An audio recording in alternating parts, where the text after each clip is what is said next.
The Sea-Wolf by Jack London, Chapter 14. It has dawned upon me that I have never placed a proper valuation upon womankind. For that matter, though not amative to any considerable degree so far as I have discovered, I was never outside the atmosphere of women until now. My mother and sisters were always about me, and I was always trying to escape them, for they worried me to distraction with their solicitude for my health, and with their periodic inroads on my den, when my orderly confusion upon which I prided myself was turned into worse confusion and less order, though it looked neat enough to the eye. I could never find anything when they had departed. But now, alas, how welcome would have been the feel of their presence, the frou-frou and swish-swish of their skirts which I had so cordially detested. I am sure, if I ever get home, that I shall never be irritable with them again. They may dose me and doctor me morning, noon, and night, and dust and sweep, and put my den to rights every minute of the day, and I shall only lean back and survey it all, and be thankful in that I am possessed of a mother and some several sisters. All of which has set me wondering, where are the mothers of these 20 and odd men on the Ghost? It strikes me as unnatural and unhealthful that men should be totally separated from women and herd through the world by themselves. Coarseness and savagery are the inevitable results. These men about me should have wives and sisters and daughters, then would they be capable of softness and tenderness and sympathy. As it is, not one of them is married. In years and years not one of them has been in contact with a good woman or within the influence or redemption which irresistibly radiates from such a creature. There is no balance in their lives. Their masculinity, which in itself is of the brute, has been overdeveloped. The other and spiritual side of their natures has been dwarfed, atrophied in fact. They are a company of celibates grinding harshly against one another and growing daily more calloused from the grinding. It seems to me impossible sometimes that they ever had mothers. It would appear that they are a half-brute, half-human species, a race apart, wherein there is no such thing as sex, that they are hatched out by the sun like turtle eggs, or receive life in some similar and sordid fashion, and that all their days they fester in brutality and viciousness, and in the end die as unlovely as they have lived. Rendered curious by this new direction of ideas, I talked with Johansen last night, the first superfluous words with which he has favoured me since the voyage began. He left Sweden when he was 18, is now 38, and in all the intervening time has not been home once. He met a townsman a couple of years ago in some sailor boarding-house in Chile, so he knew his mother must be still alive. "She must be a pretty old woman now," he said, staring meditatively into the binnacle, and then jerking a sharp glance at Harrison, who was steering a point off the course. "When did you last write to her?" He performed his mental arithmetic aloud. 81, no, 82, no, 83, yes, 83. 10 years ago, from some little port in Madagascar. I was trading. "You see," he went on, as though addressing his neglected mother across half the girth of the earth, "each year I was going home, so what was the good to write? It was only a year. And each year something happened and I did not go. But I am mate now, and when I pay off at 'Frisco, maybe with $500, I will ship myself on a windjammer round the Horn to Liverpool, which will give me more money, and then I will pay my passage from there home. Then she will not do any more work." "But does she work? Now? How old is she?" "About 70, he answered. And then, boastingly, "We work from the time we were born until we die, in my country. That's why we live so long. I will live to 100. I shall never forget this conversation. The words were the last I ever heard him utter. Perhaps they were the last he did utter, too. Before going down into the cabin to turn in, I decided that it was too stuffy to sleep below. It was a calm night. We were out of the trades, and the Ghost was forging ahead at barely a knot an hour. So I tucked a blanket and pillow under my arm and went up on deck. As I passed between Harrison and the binnacle which was built into the top of the cabin, I noticed that he was this time fully 3 points off. Thinking that he was asleep and wishing him to escape reprimand or worse, I spoke to him. But he was not asleep. His eyes were wide and staring. He seemed greatly perturbed, unable to reply to me. "What is the matter?" I asked. "Are you sick?" He shook his head and with a deep sigh as of awakening caught his breath. "You'd better get on course then," I chided. He put a few spokes over, and I watched the compass card swing slowly to north-northwest and steady itself with slight oscillations. I took a fresh hold on my bedclothes and was preparing to start on when some motion caught my eye and I looked astern to the rail. A sinewy hand, dripping with water, was clutching the rail. A second hand took form in the darkness beside it. I watched, fascinated. What visitant from the gloom of the deep was I to behold? Whatever it was, I knew that it was climbing aboard by the log line. I saw a head, the hair wet and straight, shape itself, and then the unmistakable eyes and face of Wolf Larsen. His right cheek was red with blood which flowed from some wound on the head. He drew himself inboard with a quick effort and arose to his feet, glancing swiftly, as he did so, at the man at the wheel, as though to assure himself of his identity and that there was nothing to fear from him. The sea water was streaming from him. It made little audible gurgles which distracted me. As he stepped toward me I shrank back instinctively, for I saw that in his eyes which spelled death. "All right, Hump," he said in a low voice. "Where's the mate?" I shook my head. "Johansen," he called softly. "Johansen." "Where is he?" he demanded of Harrison. The young fellow seemed to have recovered his composure, for he answered steadily enough. "I don't know, sir. I saw him go forward a little while ago." "So did I go forward, but you will observe that I didn't come back the way I went. Can you explain it?" "You must have been overboard, sir." "Shall I look for him in the steerage, sir?" I asked. Wolf Larsen shook his head. "You wouldn't find him, Hump.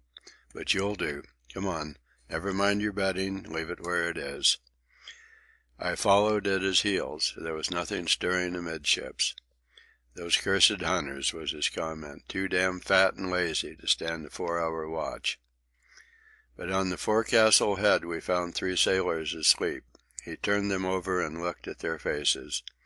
They composed the watch on deck, and it was the ship's custom, in good weather, to let the watch sleep with the exception of the officer, the helmsman, and the lookout.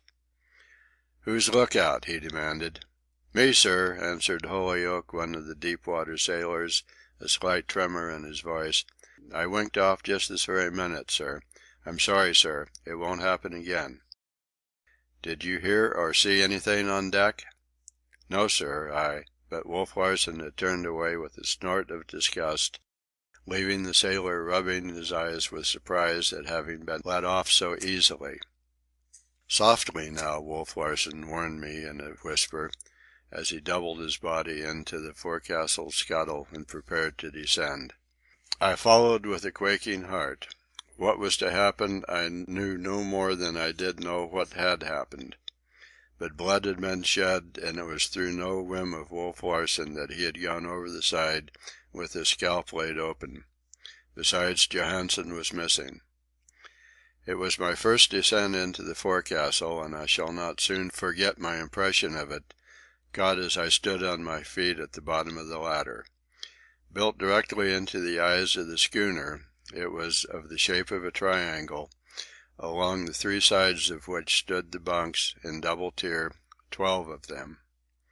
It was no larger than a hall bedroom in Grub Street, and yet 12 men were herded into it to eat and sleep and carry on all the functions of living. My bedroom at home was not large, yet it could have contained a dozen similar forecastles, and taking into consideration the height of the ceiling, a score at least.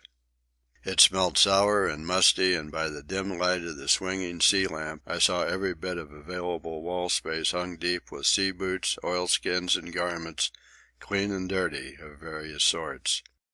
These swung back and forth with every roll of the vessel, giving rise to a brushing sound, as of trees against a roof or wall.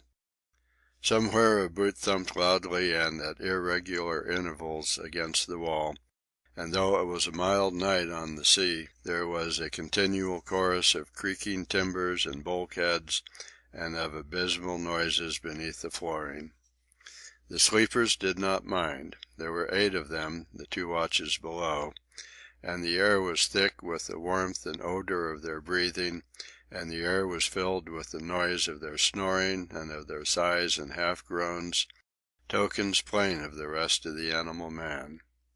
But were they sleeping? All of them? Or had they been sleeping? This was evidently Wolf Larsen's quest, to find the men who appeared to be asleep and were not asleep, or who had not been asleep very recently. And he went about it in a way that reminded me of a story out of Book Caraccio. He took the sea lamp from a swinging frame and handed it to me. He began at the first bunks forward on starboard side. In the top one lay Oofty Oofty, a Kanaka and splendid seaman, so named by his mates. He was asleep on his back and breathing as placidly as a woman. One arm was under his head, the other lay on top of the blankets. Wolf Larsen put thumb and forefinger to the wrist and counted the pulse. In the midst of it the Kanaka roused. He awoke as gently as he slept. There was no movement of the body whatsoever. The eyes only moved. They flashed wide open, big and black, and stared unblinkingly into our faces. Wolf Larsen put his finger to his lips as a sign for silence, and the eyes closed again. In the lower bunk lay Louis, grossly fat and warm and sweaty, asleep unfeignedly and sleeping laboriously. While Wolf Larsen held his wrist, he stirred uneasily, bowing his body so that for a second it rested on shoulders and heels. His lips moved, and he gave voice to this enigmatic utterance. "A shilling's worth a quarter, but keep your lamps out for thru'penny bits, or the publicans'll shove 'em on you for 6pence." Then he rolled over on his side with a heavy, sobbing sigh, saying, "A 6pence is a tanner and a shilling is a bob, but what a pony is I don't know."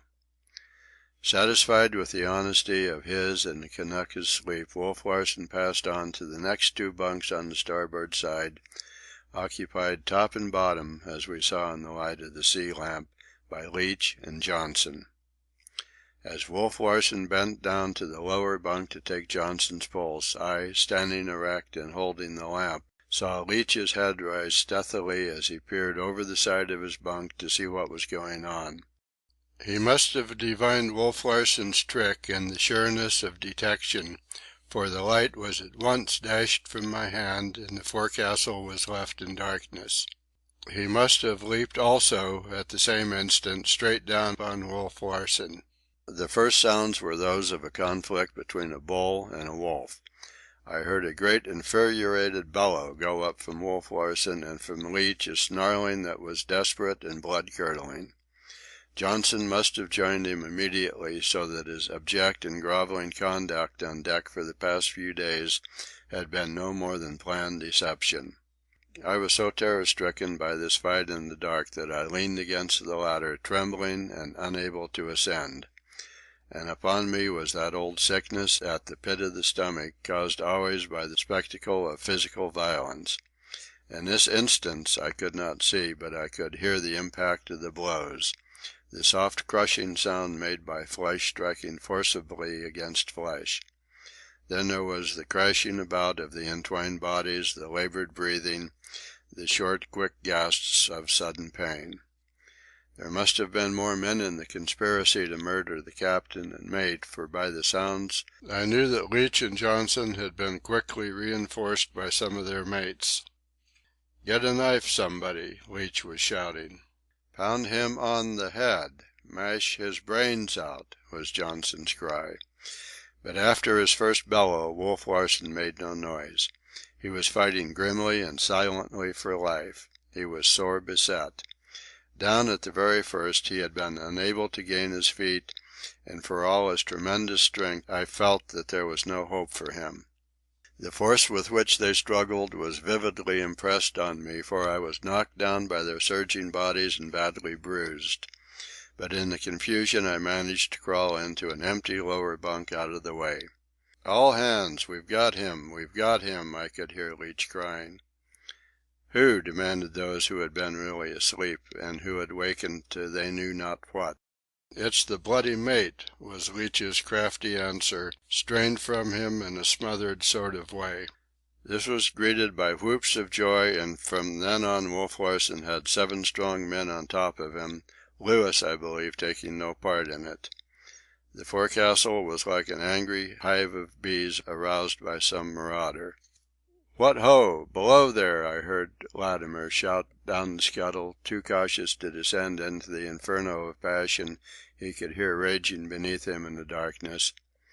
"Won't somebody get a knife? Oh, won't somebody get a knife?" Leach pleaded in the first interval of comparative silence. The number of the assailants was a cause of confusion. They blocked their own efforts, while Wolf Larsen, but with a single purpose, achieved his. This was to fight his way across the floor to the ladder.